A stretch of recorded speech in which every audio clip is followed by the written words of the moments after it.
The question this morning is, where do we go from here? It's a question that Reverend Dr. Martin Luther King Jr. asked in 1967, and it's a good question for us to be asking this morning as we entered a Martin Luther King holiday weekend, as well as tomorrow also the inauguration of the 47th President of the United States on the same day. The full title of Dr. King's message was, "Where do we go from here? Chaos or community?" He delivered it 8 months before he was assassinated. And it was a time when he realized that this combination of race, war, and economics all come together, and it's hard to solve one without solving the other. The question of where we are headed as a country right now, chaos or community, seems to be the right question to be asking again. After this very divisive election year that we've been through, and as we begin a new calendar year and a new presidency, or presidency 2.0, I suppose.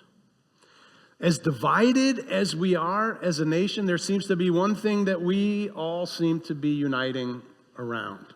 This idea that our democracy is in danger. That the status quo of how we run our government and its run is not okay. People are talking about the decline of the American era or empire. They say that the American economic, cultural, military, and geopolitical influence is diminishing. Don't you wonder sometimes what, if you were alive today, Dr. Martin Luther King Jr. would have to say? He certainly saw, as I mentioned, how all these issues are intertwined. And so I want to go back and talk about the writers of the Declaration of Independence and the Constitution. They knew full well that we would have to continue to create this living, breathing, ever-changing experiment that we call government of the people, for the people, by the people. So that you and I and our children and our grandchildren would be born into a world where not just men, but also all women and all people are created equal, where all adults over the age of 18 of all races and genders, no matter class, are able to and expected to help to create a more perfect union, the United States of America, by participating in our democracy. And yet, did you know 89 million eligible voters did not vote in this last election? That's more voters than voted for either candidate. One of the architects of American democracy, Thomas Paine, said many years ago about our new form of government at that time, "We have the power to create new worlds." Building on Paine's idea, Dr. King said in his message, "Now we are approaching areas where the voice of the Constitution is not clear. We have left the realm of constitutional rights and are entering the area of human rights. The Constitution assures the right to vote." King was clear about that. "But there is no such assurance," he says, "of the right to adequate housing or the right to an adequate income or to high-quality education or health care." And yet, in a nation which has a gross national product of $750 billion a year, which today is $27 trillion a year, it is morally right, King said, to insist that every person have a decent house, an adequate education, and enough money to provide for their basic needs, like medicine. Now, Fannie Lou Hamer, a grassroots freedom movement leader from Mississippi, said of race in America when asked if she was seeking equality with the white man, "No. What would I look like fighting for equality? She said, I don't want to go down that low. I want the true democracy that'll raise me and the white man up. Raise America up, she said. Fannie Lou Hamer knew back in the 1960s that gaining racial equality in America was not a worthy goal in itself. She and Dr. King and others knew that the American economy was not working for the vast majority of white people either. Equality with white people in a system with such high poverty and such a disparaging level of wealth inequality was not the dream of democracy. It was not the dream of America. It was no way living up to the potential and the possibilities of what this nation could be. The dream of those who said a government of the people, by the people, for the people could create a new kind of world, not with kings and nobles and serfs and all this kind of division, but something where every person could have a voice and every person could have what they needed to live a healthy and productive life. As Thomas Paine said, we in this democracy have the power to create new worlds. What are we doing with it? We have to play our parts as citizens to make that happen. So, President Obama described our democracy this way in his farewell address to the nation when he left the White House. He said, "Our Constitution is a remarkable, beautiful gift, but it's really just a piece of parchment. It has no power on its own. We, the people, give it power. We, the people, give it meaning. With our participation and with the choices that we make and the alliances that we forge. Whether or not we stand up for our freedoms, whether or not we respect and enforce the rule of law, that's up to us. America is no fragile thing," he said, "but the gains of our long journey to freedom are not assured. Democracy can buckle when it gives in to fear. Terrorists cannot defeat the United States unless we betray our Constitution and our principles in the fight. Rivals like Russia and China cannot match our influence around the world unless we give up what we stand for and turn ourselves into just another big country that bullies smaller nations." End quote from the farewell address of President Obama. And now, from Ronald Reagan's back in the 1980s. "Freedom is never more than one generation away from extinction. We didn't pass it on to our children in their bloodstream. It must be fought for, protected, and handed on for them to do the same. Or one day we will spend our sunset years," Reagan said, "telling our children and our children's children what it was like in the United States where people were free." End quote from Ronald Reagan. Right now there's a sense among many people that our pluralistic democracy is in jeopardy. Authoritarian governments are gaining power across Europe. There's a resurgence of nationalism and isolationism and protectionism, including here in the United States. In President Biden's farewell address this week, he warned of a growing oligarchy in America that threatens our democratic system. And he decried what he called the rise of a techno-industrial complex, corrupting our form of government of the people, for the people, by the people. But I can hear you saying to me, even in this humanist service, what many said to Dr. King in 1967. Why is a minister saying all of this on a Sunday morning? These are issues for the realm of politics. Now, I could explain that the very phrase, government of the people, by the people, for the people, was coined by a Unitarian minister in 1850, Theodore Parker. And Abraham Lincoln heard it and liked it so much that he included it in his Gettysburg Address. But that's not the real reason why I'm talking about this morning.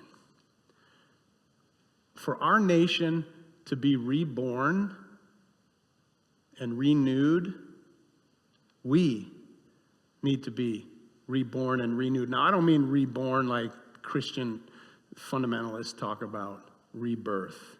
I'm talking about something that all Americans of all faiths, and those who are secular and humanist and everything else, something that we can all do to transform our own hearts and our own orientation to government and democracy. The rebirth of America can only happen if we, the people ourselves, are renewed and inspired. Because a government of the people, by the people, for the people is only reborn when the people give it rebirth.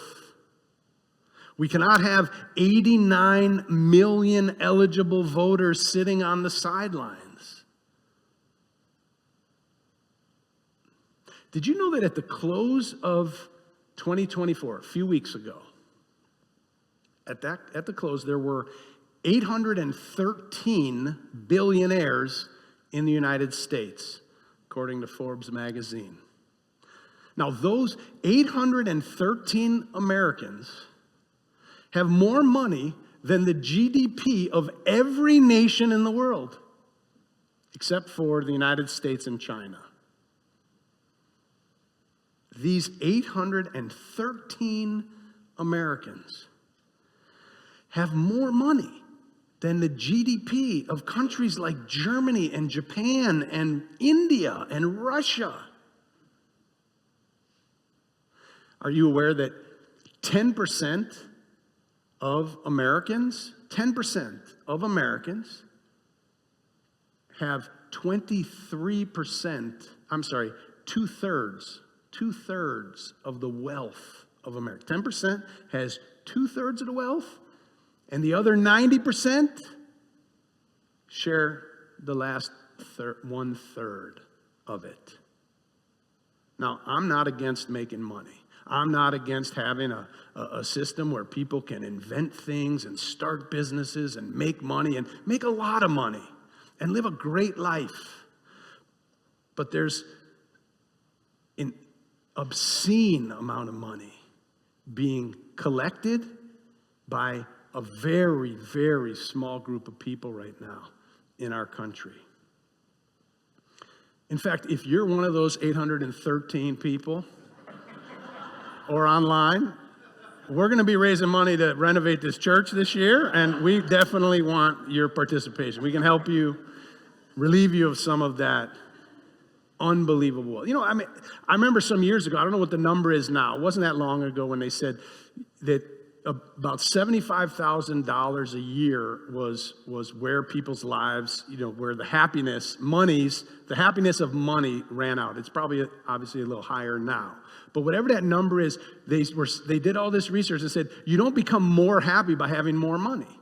So if you have, $500,000, $1 million, $2 million, $10 million, having another million or 10 million or billion doesn't make you any happier.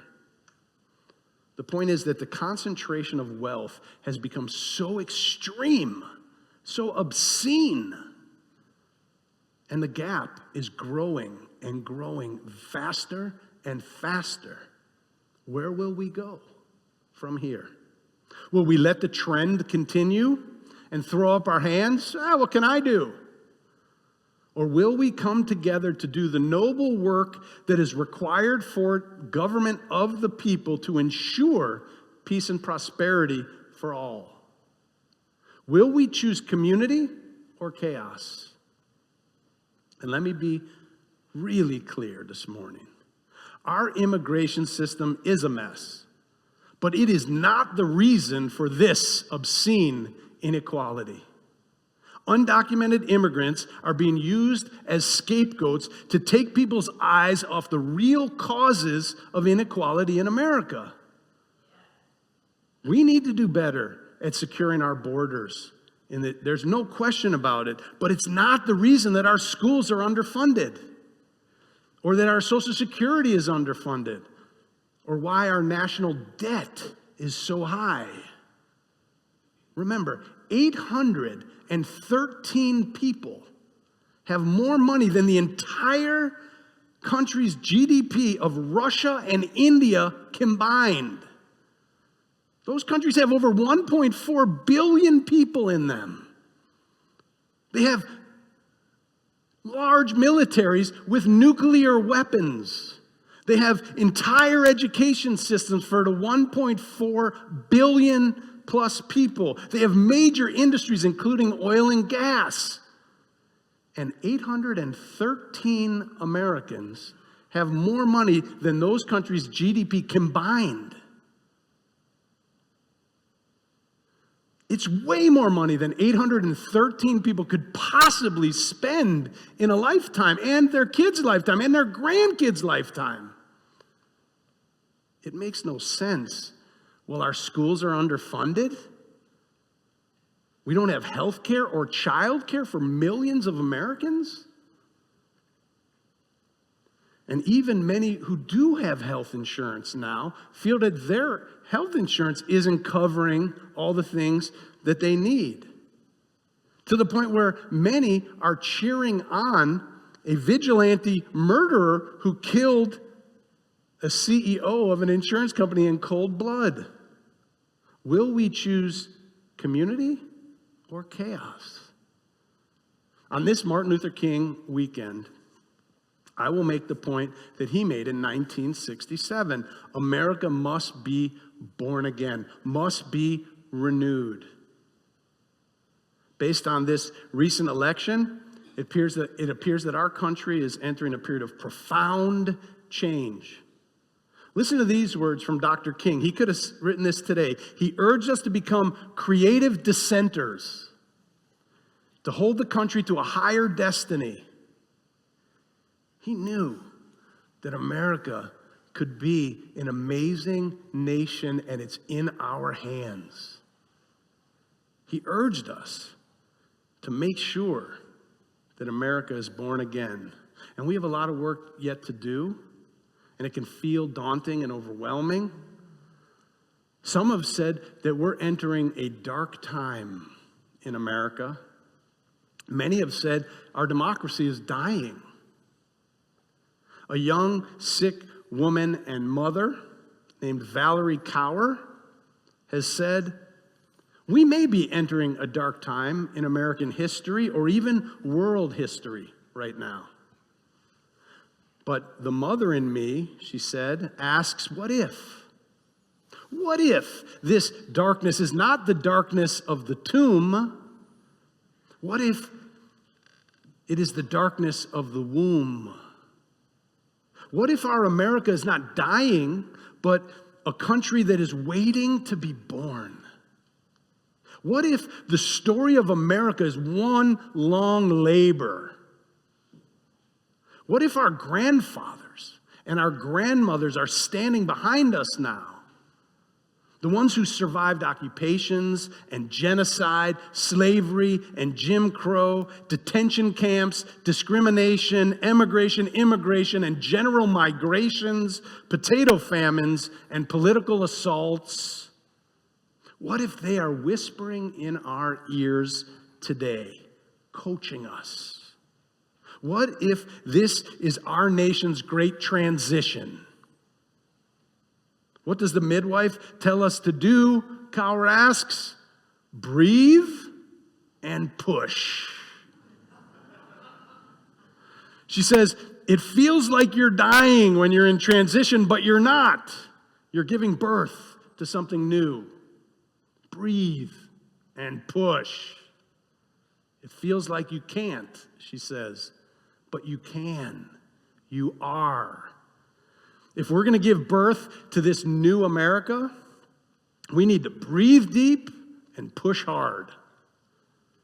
If we don't push, our democracy could die or become so corrupted that it doesn't work for the vast majority of Americans. We can't let fear and fake facts, anger or apathy, despair, disgust, or discouragement debilitate or deter us. We have to breathe deep so that we can keep our focus. We need to breathe deep. We can't afford to check out. People say that I can't watch the news anymore. People say they can't talk to people who hold different opinions. But we can't afford to hide our heads in the sand right now.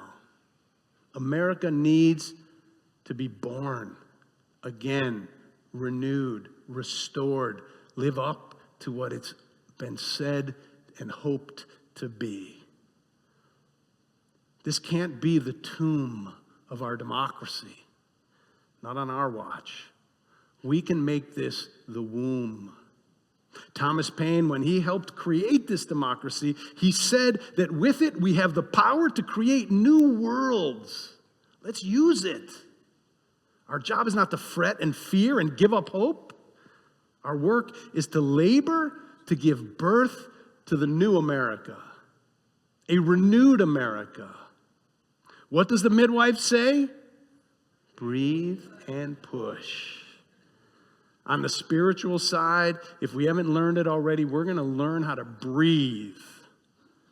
Because when we breathe, it helps us to focus and to get through the difficult times. And on the political side, we're going to have to push. Because if we stop, we'll lose the world that we dream about and the world that is possible. But if we push, perhaps that world will be born. Happy New Year, All Souls and Dr. King. We have not given up on the dream. We choose community. Thank you. I just want to say that we have to keep inspiring each other. We have to keep our spirits up. There's going to be times when I'm going to be feeling low. I'm going to need you to cheer, give me that little extra spark, because it's draining. It's tiring going through a time like this in history. But we can do this. And I believe in us, and I believe in the people to really make a difference, and not give in to the forces of cynicism, which can make us cower and go into hiding and just go about our own business. We need to find ways. We need the artists and the musicians and the poets and everybody to keep inspiring one another so that we get through this era with a great sense of accomplishment. And I believe we can, and I believe that we will.